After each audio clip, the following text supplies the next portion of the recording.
The Berenstain Bears and the Blame Game by Stan and Jan Berenstain. The Berenstain Bears and the Blame Game. When cubs are at play, it's always the same. Accidents happen. Who's to blame?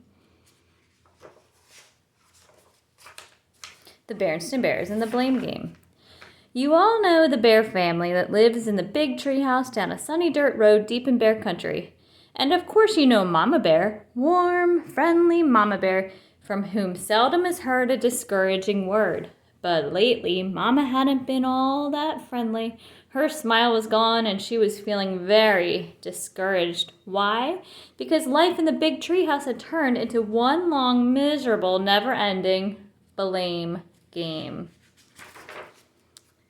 Cries of, he started it, no, she started it, and it was her fault, no, it was his fault, filled the air from day to night. Life in the big treehouse had become one long argument about who started it and whose fault it was, and Mama had had quite enough of it.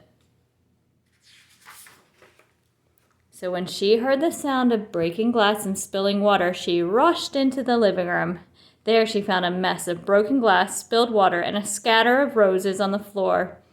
Standing over the mess were Brother and Sister Bear. They were pointing at each other and shouting, "It was her fault! No, it was his fault!" over and over again. Mama looked at the mess. She had cut those roses and put them in a vase with water just that morning. She looked at Brother and Sister, who were still pointing and shouting at each other. It was time to put a stop to the blame game. Mama decided to put her foot down hard. So hard it shook the room. "Enough of this blame game," she shouted. "I want to know who really started it, and I want to know right now." Well, it was like peeling back the layers of an onion. It was enough to make you cry. Mama might have if she hadn't been so angry, and the more Brother and Sister pointed and shouted, the angrier Mama got.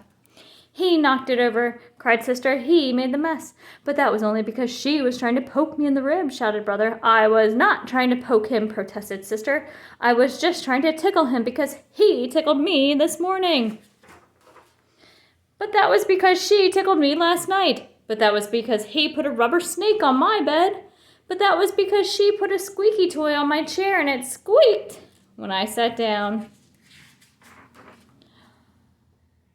And so it went, but, because. Mama understood that she wasn't getting to the bottom of anything, but she was getting to the end of her patience. Her head was a whirl with buts, becauses, rubber snakes, squeaky toys, broken glass, spilled water, and scattered roses.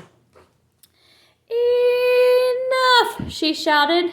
"Enough of what?" asked Papa Bear. He had been fixing up the downstairs bay window and heard the shouting.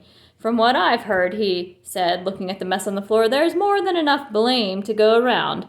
So instead of playing the blame game, why don't we just go to work and solve the problem? Let's deal with the broken glass for starters. Brother, you fetch the dustpan and broom. Sister, you bring the paper towels from the kitchen." Papa quickly swept the bigger pieces of broken glass into the dustpan. "What about the water and the roses and the little pieces of broken glass?" asked Sister. "Mama," said Papa, "will you please pick up the roses, but look out for thorns and broken glass." Then he laid paper towels on the whole wet mess. He swept what was left into the dustpan. Mama put the roses into another vase. Good for Papa. He had put a stop to the blame game. Papa went back to his workshop. The cubs went out to play. But while Papa was putting away his paint and putty, he heard the sound of breaking glass.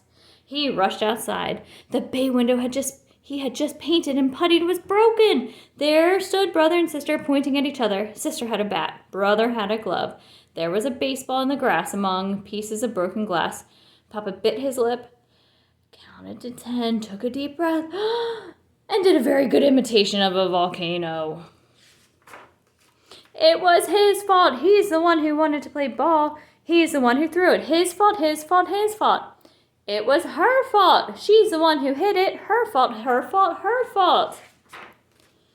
It seems to me, said Mama, who had heard the crash, that instead of shouting and pointing fingers, we should get to work and solve the problem.